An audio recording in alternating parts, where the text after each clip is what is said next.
GK trick bye Nitin Gupta YouTube channel के इस video में आपका स्वागत है। इस वीडियो में हम आपको कंप्यूटर जीके के अंतर्गत नवीन प्रौद्योगिकी जैसे आर्टिफिशियल इंटेलिजेंस, मशीन लर्निंग और प्रॉम्प्ट इंजीनियरिंग के सबसे महत्वपूर्ण प्रश्न उपलब्ध कराएंगे, जो आपके आने वाले एग्जाम के लिए बहुत ही हेल्पफुल होंगे। तो चलिए शुरू करते हैं। एआई का पूर्ण रूप क्या होता है? आर्टिफिशियल इंटेलिजेंस, हिंदी में एआई को किस नाम से जाना जाता है? कृत्रिम बुद्धिमत्ता। कृत्रिम बुद्धिमत्ता यानी एआई का जनक किसे माना जाता है? John McCarthy. तकनीकी जगत में एआई शब्द का प्रयोग पहली बार किस वर्ष किया गया था? वर्ष 1956 में। एआई शब्द का नामकरण पहली बार किस प्रसिद्ध सम्मेलन में किया गया था? डार्टमाउथ सम्मेलन में। आधुनिक कंप्यूटर विज्ञान और एआई की बुनियादी अवधारणाओं का जनक किसे माना जाता है? Alan Turing. किसी मशीन की इंसानों की तरह सोचने की क्षमता की जांच करने वाले परीक्षण को क्या कहते हैं? Turing test. वैज्ञानिक एलन ट्यूरिंग द्वारा ट्यूरिंग टेस्ट का प्रस्ताव किस वर्ष प्रस्तुत किया गया था? वर्ष 1950 में। विश्व का पहला कार्यशील एआई प्रोग्राम कौन सा माना जाता है, जिसे वर्ष 1956 में प्रस्तुत किया गया था? Logic theorist. लॉजिक थ्योरिस्ट नामक प्रोग्राम को किन वैज्ञानिकों ने विकसित किया था? एलन नेविल और Herbert A Simon.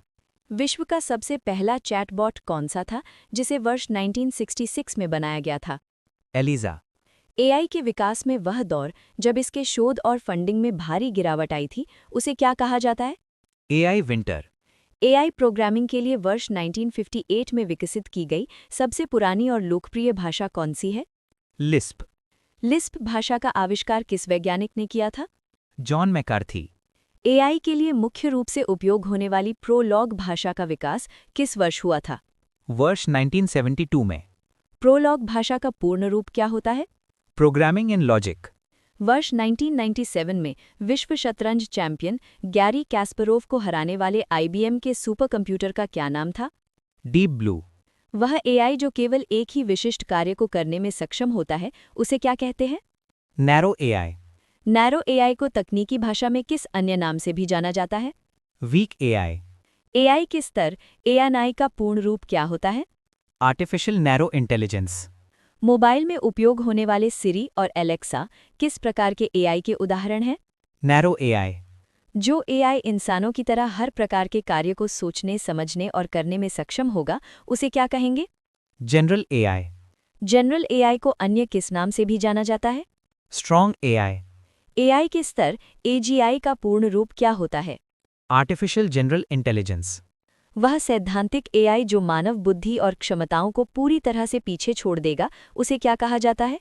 Super AI. AI के स्तर एएसआई का पूर्ण रूप क्या होता है? Artificial super intelligence. वर्तमान समय में मानव सभ्यता एआई के किस स्तर या चरण का उपयोग कर रही है? Narrow AI. विश्व का पहला मानव सदृश यानी ह्यूमनॉइड रोबोट नागरिक कौन है? सोफिया। सोफिया रोबोट को वर्ष 2017 में किस देश ने अपनी नागरिकता प्रदान की थी? सऊदी अरब। सोफिया रोबोट का निर्माण हांगकांग की किस कंपनी द्वारा किया गया था? Hansen robotics. मशीन लर्निंग तकनीकी रूप से किसका एक उपक्षेत्र या हिस्सा है? कृत्रिम बुद्धिमत्ता यानी एआई का। मशीन लर्निंग के शॉर्ट फॉर्म एमएल का पूर्ण रूप क्या होता है? Machine learning. एआई की शाखा एएनएन का पूर्ण रूप क्या होता है? Artificial neural network. चेहरे की पहचान और जटिल कार्यों के लिए उपयोग होने वाली डीप लर्निंग तकनीक किसका उपक्षेत्र है? Machine learning. डीप लर्निंग के शॉर्ट फॉर्म डीएल का पूर्ण रूप क्या होता है? Deep learning. एआई द्वारा मानव भाषा जैसे टेक्स्ट या आवाज को समझने और प्रोसेस करने की तकनीक को क्या कहते हैं? Natural language processing.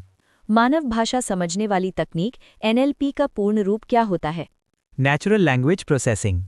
जो एआई केवल डेटा का विश्लेषण करने के बजाय नए टेक्स्ट, चित्र या ऑडियो उत्पन्न कर सकता है, उसे क्या कहते हैं? Generative AI. किसी भी एआई मॉडल को प्रशिक्षित करने के लिए उपयोग किए जाने वाले विशाल सूचना समूह को क्या कहा जाता है? Training data. विश्व का पहला एक्सपर्ट सिस्टम कौन सा माना जाता है, जिसे वर्ष 1965 में बनाया गया था? डेंड्राल। चिकित्सा क्षेत्र में रक्त संक्रमण के निदान के लिए वर्ष 1972 में किस प्रसिद्ध एक्सपर्ट सिस्टम का विकास किया गया था? माइसिन। बिना ड्राइवर के अपने आप चलने वाली ऑटोनॉमस कार में मुख्य रूप से किस तकनीक का उपयोग होता है? एआई और कंप्यूटर विजन। किसी कंप्यूटर को एआई मॉडल के रूप में कार्य करने के लिए दिए गए नियमों या निर्देशों के समूह को क्या कहते हैं? एल्गोरिदम। एआई के विकास में वह सैद्धांतिक बिंदु क्या कहलाता है जब मशीनों की बुद्धिमत्ता मानव बुद्धि से आगे निकल जाएगी? तकनीकी विलक्षणता या टेक्निकल सिंगुलैरिटी। आर्टिफिशियल इंटेलिजेंस की वह शाखा कौन सी है जो मशीनों को डेटा से स्वयं सीखने में सक्षम बनाती है? Machine learning. मशीन लर्निंग का आविष्कार किस प्रसिद्ध कंप्यूटर वैज्ञानिक ने किया था? Arthur Samuel. जिस मशीन लर्निंग तकनीक में पहले से लेबल किए गए डेटा का उपयोग किया जाता है उसे क्या कहते हैं? Supervised learning. बिना लेबल वाले डेटा में छिपे हुए पैटर्न खोजने के लिए किस मशीन लर्निंग तकनीक का उपयोग होता है? Unsupervised learning. वह कौन सी लर्निंग है जिसमें कंप्यूटर सिस्टम सही निर्णय लेने पर इनाम और गलत निर्णय पर दंड के माध्यम से सीखता है? Reinforcement learning. ईमेल में स्पैम संदेशों को पहचानने और फिल्टर करने के लिए मुख्य रूप से किस तकनीक का उपयोग किया जाता है? Machine learning. वीडियो में आगे बढ़ने से पहले अगर आप चाहते हैं कि हम ऐसे ही शानदार टॉपिक्स पर वीडियो लाते रहें तो प्लीज़ चैनल को सब्सक्राइब करें और कमेंट में अपना अगला टॉपिक ज़रूर लिखें। अब एक खास जानकारी आपके लिए। क्या आप अपनी परीक्षा की तैयारी को और भी मजबूत करना चाहते हैं? GK, current affairs, maths, reasoning, Hindi, English, विज्ञान और कंप्यूटर जैसे सभी विषयों की 600 से ज़्यादा पीडीएफ्स का पूरा कलेक्शन अब उपलब्ध है, और वो भी सिर्फ एक किताब की कीमत में। ये कोर्स सभी प्रतियोगी परीक्षाओं के लिए मास्टर की है। अभी डिस्क्रिप्शन बॉक्स में दी गई लिंक पर क्लिक करें और अपना कोर्स चेक करें। चलिए अब वीडियो में आगे बढ़ते हैं।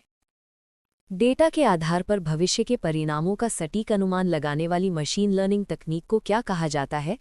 Predictive analysis. प्रशिक्षित मशीन लर्निंग मॉडल की सटीकता और प्रदर्शन जांचने के लिए किस डेटा का उपयोग किया जाता है? Testing data. जब कोई मशीन लर्निंग मॉडल केवल ट्रेनिंग डेटा पर अच्छा काम करता है लेकिन नई डेटा पर विफल हो जाता है तो उसे क्या कहते हैं? ओवरफिटिंग। डेटा को विभिन्न श्रेणियों में बांटने के लिए उपयोग होने वाले सुपरवाइज्ड लर्निंग एल्गोरिदम को क्या कहा जाता है? क्लासिफिकेशन। सुपरवाइज्ड लर्निंग में घर की कीमत जैसे निरंतर संख्यात्मक मान की भविष्यवाणी करने के लिए किस एल्गोरिदम का उपयोग होता है? रिग्रेशन। अनसुपरवाइज्ड लर्निंग में समान विशेषताओं वाले डेटा को एक समूह में रखने की प्रक्रिया क्या कहलाती है? क्लस्टरिंग। डिसीजन ट्री किस प्रकार के मशीन लर्निंग एल्गोरिदम का एक लोकप्रिय उदाहरण है? Supervised learning. के मीन्स किस प्रकार के मशीन लर्निंग एल्गोरिदम का एक प्रमुख उदाहरण है? Unsupervised learning. डीप लर्निंग का मुख्य आधार क्या होता है जो इंसानी दिमाग के न्यूरॉन्स की तरह कार्य करता है? आर्टिफिशियल न्यूरल नेटवर्क यानी ANN। एक आर्टिफिशियल न्यूरल नेटवर्क में सबसे पहली परत को क्या कहा जाता है जो डेटा प्राप्त करती है? Input layer. न्यूरल नेटवर्क में वो अंतिम परत कौन सी होती है जो परिणाम या भविष्यवाणी उत्पन्न करती है? Output layer. इनपुट लेयर और आउटपुट लेयर के बीच मौजूद सभी परतों को क्या कहा जाता है जहां मुख्य गणना होती है? Hidden layer. किसी न्यूरल नेटवर्क में एक नोड से दूसरे नोड तक जाने वाले सिग्नल की ताकत को कौन सा मान निर्धारित करता है? वेट। न्यूरल नेटवर्क के नोड में वो कौन सा अतिरिक्त मान है जो आउटपुट को सही दिशा में शिफ्ट करने में मदद करता है? बायस। किसी न्यूरल नेटवर्क में नोड के आउटपुट को ट्रिगर करने या तय करने के लिए किस गणितीय फलन का उपयोग किया जाता है? Activation function. न्यूरल नेटवर्क को प्रशिक्षित करते समय त्रुटि को कम करने के लिए पीछे की ओर वेट को सुधारने की प्रक्रिया क्या कहलाती है? Back propagation. चेहरे की पहचान और चित्र विश्लेषण के लिए मुख्य रूप से किस मशीन लर्निंग तकनीक का उपयोग किया जाता है? कन्वोल्यूशनल न्यूरल नेटवर्क यानी CNN। मानव भाषा को समझने और अनुक्रमिक डेटा को प्रोसेस करने के लिए किस एल्गोरिदम का उपयोग किया जाता है? रिकरेंट न्यूरल नेटवर्क यानी RNN। रिकरेंट न्यूरल नेटवर्क को छोटे रूप में अंग्रेजी के किन अक्षरों द्वारा दर्शाया जाता है? RNN। कौन सा डीप लर्निंग मॉडल नई छवियां, वीडियो या टेक्स्ट उत्पन्न करने में सक्षम होता है? जेनरेटिव एडवर्सेरियल नेटवर्क यानी GAN। जेनरेटिव एडवर्सेरियल नेटवर्क को छोटे रूप में अंग्रेजी के किन अक्षरों द्वारा दर्शाया जाता है? GAN। एक मानक GAN आर्किटेक्चर में मुख्य रूप से कितने न्यूरल नेटवर्क एक दूसरे के खिलाफ कार्य करते हैं? 2 जनरेटर और डिस्क्रिमिनेटर। GAN में कौन सा न्यूरल नेटवर्क असली डेटा जैसा दिखने वाला नया और कृत्रिम डेटा बनाता है? जनरेटर।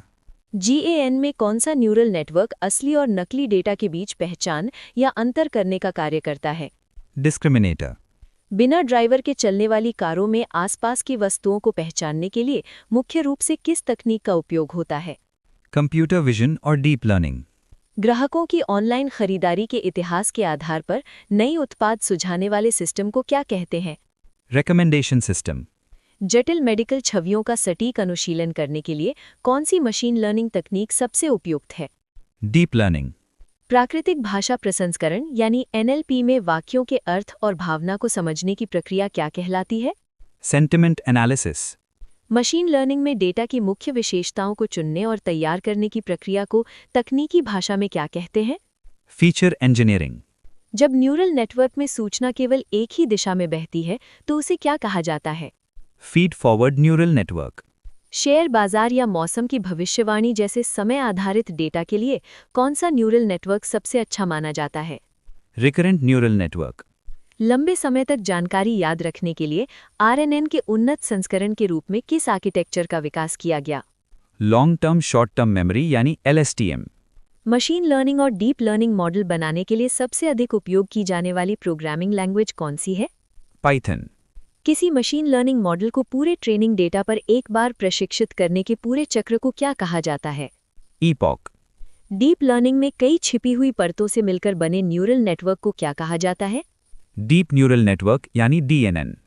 डेटा के एक बड़े समूह को ट्रेनिंग और टेस्टिंग के लिए अलग अलग हिस्सों में बांटने की प्रक्रिया क्या कहलाती है? Data splitting. वो मशीन लर्निंग तरीका जो कई अलग अलग मॉडलों के परिणामों को मिलाकर एक बेहतर परिणाम देता है क्या कहलाता है? Ensemble learning. वो सिस्टम जो एक भाषा से दूसरी भाषा में स्वचालित रूप से सटीक अनुवाद करता है किस तकनीक का उपयोग करता है? डीप लर्निंग और NLP। डीप लर्निंग में उपयोग होने वाले एक्टिवेशन फंक्शन का सबसे सामान्य और लोकप्रिय प्रकार कौन सा है? रीलू। न्यूरल नेटवर्क की जटिलता के कारण ये कैसे निर्णय लेता है ये समझना इंसानों के लिए मुश्किल होता है, इसलिए इसे क्या कहा जाता है? Black box model. कौन सी एल्गोरिदम तकनीक कंप्यूटर मशीनों को शतरंज जैसे जटिल खेलों में इंसानों को हराने में सक्षम बनाती है? Reinforcement learning. जेनरेटिव AI तकनीक का वो प्रकार जो मुख्य रूप से टेक्स्ट आधारित सामग्री उत्पन्न करने के लिए उपयोग किया जाता है क्या कहलाता है? Large language model. AI के क्षेत्र में उपयोग होने वाले शब्द LLM का पूर्ण रूप क्या होता है? Large language model. प्रसिद्ध चैटबॉट ChatGPT किस प्रकार के AI मॉडल का एक उत्कृष्ट उदाहरण है? Large language model. ChatGPT को किस अमेरिकी कृत्रिम बुद्धिमत्ता अनुसंधान कंपनी द्वारा विकसित किया गया है? OpenAI। ChatGPT को पहली बार सार्वजनिक उपयोग के लिए किस वर्ष प्रस्तुत किया गया था? नवंबर 2022। ChatGPT में प्रयुक्त शब्द GPT का पूर्ण रूप क्या होता है? Generative pre train transformer. GPT model में जेनरेटिव शब्द का मुख्य अर्थ क्या होता है? नया डेटा या टेक्स्ट बनाने वाला। GPT मॉडल में प्री ट्रेन्ड का क्या अर्थ होता है? वो मॉडल जो पहले से ही विशाल डेटा सेट पर प्रशिक्षित है। GPT आर्किटेक्चर में मुख्य रूप से कितने न्यूरल नेटवर्क एक दूसरे के खिलाफ कार्य करते हैं? Transformer model. ChatGPT की शुरुआत वर्ष 2015 में किन दो प्रमुख व्यक्तियों ने मिलकर की थी? सैम ऑल्टमैन और एलॉन मस्क। LLM को प्रशिक्षित करने के लिए किस विशेष कृत्रिम न्यूरल नेटवर्क तकनीक का उपयोग किया जाता है? Deep learning. गूगल द्वारा ChatGPT के प्रतिस्पर्धी के रूप में विकसित किए गए जेनरेटिव AI मॉडल का क्या नाम है? जेमिनी। गूगल के जेमिनी मॉडल का पुराना नाम क्या था जिसे बाद में बदल दिया गया? बार्ड। ChatGPT और जेमिनी में मुख्य तकनीकी अंतर क्या माना जाता है? जेमिनी शुरू से ही मल्टी मॉडल के रूप में विकसित किया गया है। मल्टी मॉडल AI का क्या अर्थ होता है? जो AI, टेक्स्ट, चित्र, ऑडियो और वीडियो सभी प्रकार के डेटा को एक साथ समझ और विश्लेषित कर सके। अत्यधिक जटिल कार्यों को संभालने के लिए गूगल द्वारा जारी जेमिनी मॉडल के सबसे शक्तिशाली संस्करण का क्या नाम है? Gemini ultra. मोबाइल फोन और छोटे उपकरणों पर सीधे कार्य करने के लिए गूगल ने जेमिनी का कौन सा संस्करण बनाया है? Gemini nano. एंथ्रोपिक कंपनी द्वारा विकसित किए गए सबसे सुरक्षित और लोकप्रिय लार्ज लैंग्वेज मॉडल का क्या नाम है? क्लॉड। माइक्रोसॉफ्ट कंपनी ने किस AI चैटबॉट को अपने सर्च इंजन बिंग और विंडोज ऑपरेटिंग सिस्टम में एकीकृत किया है? को-पायलट। AI मॉडल को दिए जाने वाले प्रॉम्प्ट को इस तरह से तैयार करना कि सबसे बेहतरीन परिणाम मिल सके, ये कौशल क्या कहलाता है? Prompt engineering. जब एआई मॉडल को कोई कार्य करने का निर्देश बिना किसी पूर्व उदाहरण के दिया जाता है तो उस तकनीक को क्या कहते हैं? Zero shot prompting. जब एआई मॉडल को कार्य समझाने के लिए निर्देश के साथ केवल एक उदाहरण दिया जाता है तो उसे क्या कहा जाता है? One shot prompting. जब एआई मॉडल को बेहतर उत्तर देने के लिए निर्देश के साथ 2 या अधिक उदाहरण दिए जाते हैं तो उसे क्या कहते हैं? Few shot prompting. किसी एआई मॉडल को कई छोटे छोटे प्रॉम्प्ट देकर चरण दर चरण किसी बड़ी समस्या को हल कराने की तकनीक क्या कहलाती है? Chain of thought prompting. Large language model द्वारा उत्पन्न वो गलत या भ्रामक जानकारी जिसे वो पूरे आत्मविश्वास के साथ सच बताता है क्या कहलाती है? हेल्यूसिनेशन। कानूनी या चिकित्सा जैसे विशिष्ट कार्य के लिए पहले से प्रशिक्षित एलएलएम को नई डेटा सेट पर दोबारा प्रशिक्षित करने की प्रक्रिया को क्या कहते हैं? Fine tuning. Large language model मुख्य रूप से किस गणितीय आधार पर वाक्यों का निर्माण करते हैं? अनुक्रम में अगले शब्द के आने की संभावना का पूर्वानुमान लगाकर। जेनरेटिव एआई में उपयोग होने वाले एलएलएम के आकार और बुद्धिमत्ता को मापने के लिए मुख्य रूप से किस इकाई का प्रयोग किया जाता है? पैरामीटर। मेटा कंपनी द्वारा विकसित किए गए सबसे लोकप्रिय open source large language model का क्या नाम है? लामा। जो एलएलएम मॉडल जनता के लिए मुफ्त में उपलब्ध होते हैं और जिनके स्रोत कोड में बदलाव किया जा सकता है उन्हें क्या कहा जाता है? Open source model.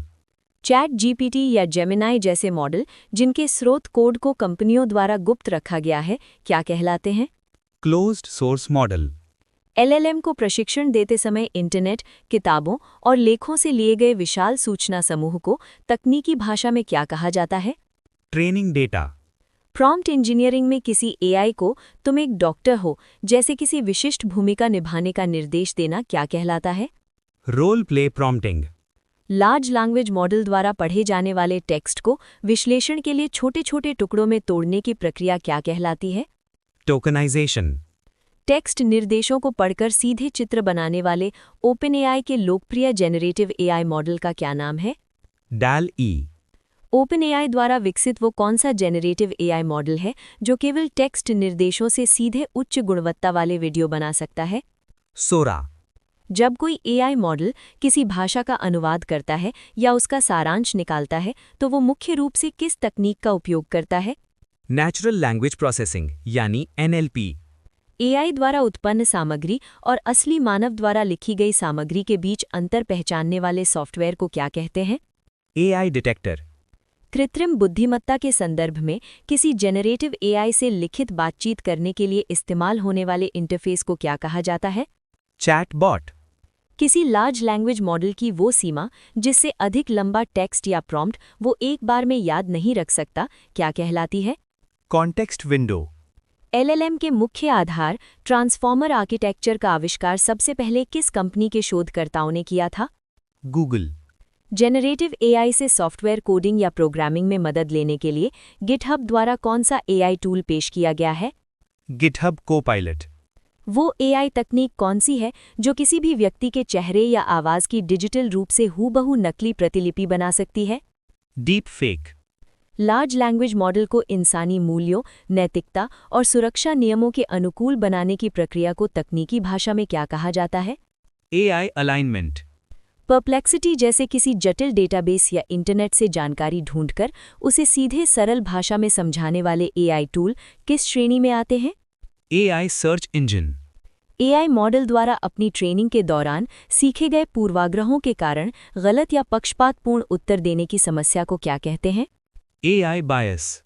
भारत में स्वदेशी रूप से विकसित किए जा रहे भाषणी जैसे लार्ज लैंग्वेज मॉडल का मुख्य उद्देश्य क्या है? भारतीय क्षेत्रीय भाषाओं में एआई को सुलभ बनाना। प्रॉम्प्ट इंजीनियरिंग में किसी अवांछित या हानिकारक उत्तर को रोकने के लिए दिए जाने वाले नकारात्मक निर्देशों को क्या कहा जाता है? Negative prompting. कृत्रिम बुद्धिमत्ता यानी एआई की वो कौन सी शाखा है जो कंप्यूटर को मानवीय भाषा समझने में मदद करती है? नेचुरल लैंग्वेज प्रोसेसिंग यानी एनएलपी। शब्दों को व्याकरण के अनुसार उनके सही और सार्थक रूप में बदलने की प्रक्रिया को एनएलपी में क्या कहा जाता है? लेमेटाइजेशन। स्टेमिंग और लेमेटाइजेशन में से कौन सी तकनीक अधिक सटीक और व्याकरणिक रूप से सही परिणाम देती है? लेमेटाइजेशन। सेंटिमेंट एनालिसिस मुख्य रूप से किस बड़ी तकनीक का एक महत्वपूर्ण अनुप्रयोग है? नेचुरल लैंग्वेज प्रोसेसिंग यानी NLP। ग्राहकों के फीडबैक या रिव्यू को पढ़कर ये पता लगाना कि वो सकारात्मक है या नकारात्मक, कौन सी तकनीक कहलाती है? Sentiment analysis. एलेक्सा और सिरी जैसे वॉइस असिस्टेंट मानवीय आवाज को समझने के लिए किस तकनीक का प्रयोग करते हैं? नेचुरल लैंग्वेज प्रोसेसिंग यानी NLP। गूगल ट्रांसलेट जैसे भाषा अनुवाद के लिए AI की किस विशेष शाखा का सबसे अधिक उपयोग किया जाता है? Natural language processing. NLP में बहुत अधिक उपयोग होने वाले सामान्य शब्दों जैसे इज, एम, द को क्या कहा जाता है, जिन्हें प्रोसेसिंग से पहले हटा दिया जाता है? Stop words. वीडियो में आगे बढ़ने से पहले अगर आप चाहते हैं कि हम ऐसे ही शानदार टॉपिक्स पर वीडियो लाते रहें तो प्लीज़ चैनल को सब्सक्राइब करें और कमेंट में अपना अगला टॉपिक ज़रूर लिखें। अब एक खास जानकारी आपके लिए। क्या आप अपनी परीक्षा की तैयारी को और भी मजबूत करना चाहते हैं? GK, current affairs, maths, reasoning, Hindi, English, विज्ञान और कंप्यूटर जैसे सभी विषयों की 600 से ज़्यादा PDFs का पूरा कलेक्शन अब उपलब्ध है, और वो भी सिर्फ एक किताब की कीमत में। ये कोर्स सभी प्रतियोगी परीक्षाओं के लिए मास्टर की है। अभी डिस्क्रिप्शन बॉक्स में दी गई लिंक पर क्लिक करें और अपना कोर्स चेक करें। चलिए अब वीडियो में आगे बढ़ते हैं। पाठ्य सामग्री को स्वचालित रूप से छोटे और सटीक सारांश में बदलने की प्रक्रिया को क्या कहते हैं? Text summarisation. मशीन लर्निंग और NLP का उपयोग करके स्पैम ईमेल को पहचानने की प्रक्रिया को क्या कहा जाता है? Email filtering. मशीन लर्निंग में शब्दों को संख्यात्मक वेक्टर में बदलने की प्रक्रिया को क्या कहा जाता है? Word embedding. कंप्यूटर को डिजिटल चित्रों और वीडियो को मानवीय आंखों की तरह देखने और समझने में सक्षम बनाने वाली तकनीक क्या है? Computer vision. Computer vision system में चित्रों को प्रोसेस करने और पैटर्न पहचानने के लिए मुख्य रूप से किस तकनीक का उपयोग होता है? Deep learning. मोबाइल फोन में face unlock feature computer vision की किस तकनीक का उदाहरण है? Face recognition. किसी चित्र या वीडियो में मौजूद कार, इंसान या जानवर जैसी विशिष्ट वस्तुओं को पहचानने की तकनीक क्या कहलाती है? Object detection. कंप्यूटर विजन में उपयोग होने वाले CNN का पूर्ण रूप क्या होता है? Convolutional neural network. चिकित्सा क्षेत्र में एक्सरे और MRI स्कैन का विश्लेषण करने के लिए AI की कौन सी तकनीक उपयोगी है? Computer vision. वीडियो या चित्र में किसी वस्तु की गति और दिशा पर लगातार नजर रखने की प्रक्रिया को क्या कहते हैं? Object tracking. किसी चित्र को उसकी सामग्री के आधार पर विभिन्न श्रेणियों में बांटने की प्रक्रिया क्या कहलाती है? Image classification. कंप्यूटर विजन में एक दृश्य के अंदर मौजूद वस्तुओं और उनके बीच के संबंधों को समझने की प्रक्रिया को क्या कहते हैं? Scene understanding. भौतिक वातावरण में डिजिटल डेटा या ग्राफिक्स को जोड़ने वाली तकनीक क्या कहलाती है? ऑगमेंटेड रियलिटी या AR। किसी चित्र के किनारों या आउटलाइन को पहचानने वाली कंप्यूटर विजन तकनीक को क्या कहा जाता है? As detection. पिक्सेल के स्तर पर किसी चित्र के अलग अलग हिस्सों को विभाजित करने की प्रक्रिया क्या कहलाती है? Image segmentation. इमेज से टेक्स्ट पढ़ने वाला ऑप्टिकल कैरेक्टर रिकग्निशन यानी OCR मुख्य रूप से किस AI क्षेत्र के अंतर्गत आता है? Computer vision. फिंगरप्रिंट स्कैनिंग और रेटिना स्कैनिंग किस प्रकार की कंप्यूटर विजन प्रणाली के उदाहरण हैं? Biometric recognition. किसी भी दृश्य में हाथ या पैर जैसे मानवीय शरीर के जोड़ों की स्थिति का अनुमान लगाने वाली तकनीक क्या कहलाती है? Pose estimation. वह विज्ञान जो रोबोट के डिजाइन, निर्माण और संचालन के अध्ययन से संबंधित है क्या कहलाता है? रोबोटिक्स। विज्ञान कथा लेखक आइजैक एसिमोव ने रोबोटिक्स के कितने मूल नियम प्रतिपादित किए थे? 3 नियम। आइजैक एसिमोव के रोबोटिक्स के पहले नियम के अनुसार रोबोट को किसी नुकसान नहीं पहुंचाना चाहिए। इंसान को। रोबोट का 0वां नियम किसने दिया था जो मानवता की रक्षा से संबंधित है? Isaac Asimov. रोबोट को अपने आसपास के वातावरण को महसूस करने और जानकारी एकत्र करने के लिए किन उपकरणों की आवश्यकता होती है? सेंसर। रोबोटिक सेंसर में मापी गई इकाई में वह सबसे छोटा बदलाव जिसे सेंसर पहचान सकता है क्या कहलाता है? संवेदनशीलता या सेंसिटिविटी। रोबोट के वे पुर्जे या उपकरण जो उसे गति प्रदान करते हैं और शारीरिक कार्य करते हैं क्या कहलाते हैं? एक्चुएटर। औद्योगिक रोबोट में वस्तुओं को पकड़ने और उठाने के लिए सबसे अंत में लगे उपकरण को क्या कहा जाता है? And effector. किसी रोबोट के स्वतंत्र रूप से हिलने डुलने या घूमने वाली दिशाओं की कुल संख्या को तकनीकी भाषा में क्या कहते हैं? डिग्री ऑफ फ्रीडम या DOF। एक पूर्णतः लचीले और त्रि-आयामी यानी 3D रोबोटिक आर्म में सामान्यतः कितनी डिग्री ऑफ फ्रीडम होते हैं? 6। उद्योग में 7 डिग्री ऑफ फ्रीडम वाले रोबोट का सामान्यतः उपयोग क्यों नहीं किया जाता है? क्योंकि इसके नियंत्रण के लिए उच्च कंप्यूटिंग शक्ति और अधिक समय लगता है। किसी कारखाने या असेंबली लाइन में काम करने वाले स्वचालित रोबोट को क्या कहा जाता है? Industrial robot. वह रोबोट जो दिखने और व्यवहार में बिल्कुल इंसानों जैसा होता है क्या कहलाता है? Humanoid robot. सऊदी अरब द्वारा पूर्ण नागरिकता प्राप्त करने वाला दुनिया का सबसे पहला ह्यूमनॉइड रोबोट कौन सा है? सोफिया। सोफिया रोबोट को किस वैश्विक संस्था ने अपना पहला इनोवेशन चैंपियन नामित किया था? संयुक्त राष्ट्र विकास कार्यक्रम यानी UNDP। बम निरोधक या अंतरिक्ष जैसे खतरनाक स्थानों पर इंसानों की जगह भेजे जाने वाले रोबोट मुख्य रूप से कैसे नियंत्रित होते हैं? टेली ऑपरेशन या रिमोट कंट्रोल द्वारा। ड्रोन किस प्रकार के स्वचालित या रिमोट नियंत्रित रोबोटिक्स उपकरण का एक लोकप्रिय उदाहरण है? अनमैन्ड एरियल व्हीकल यानी UAV। आज का हमारा वीडियो यहीं पर समाप्त होता है। अगर ये वीडियो आपको अच्छी लगी हो तो प्लीज़ हमारे चैनल को सब्सक्राइब करें, बेल आइकॉन दबाएं एवं कमेंट करें कि आपको अगला वीडियो किस टॉपिक पर चाहिए। और बेस्ट स्टडी PDF के लिए हमारी app GK trick bye Nitin Gupta को गूगल प्ले स्टोर से अभी डाउनलोड करें। धन्यवाद।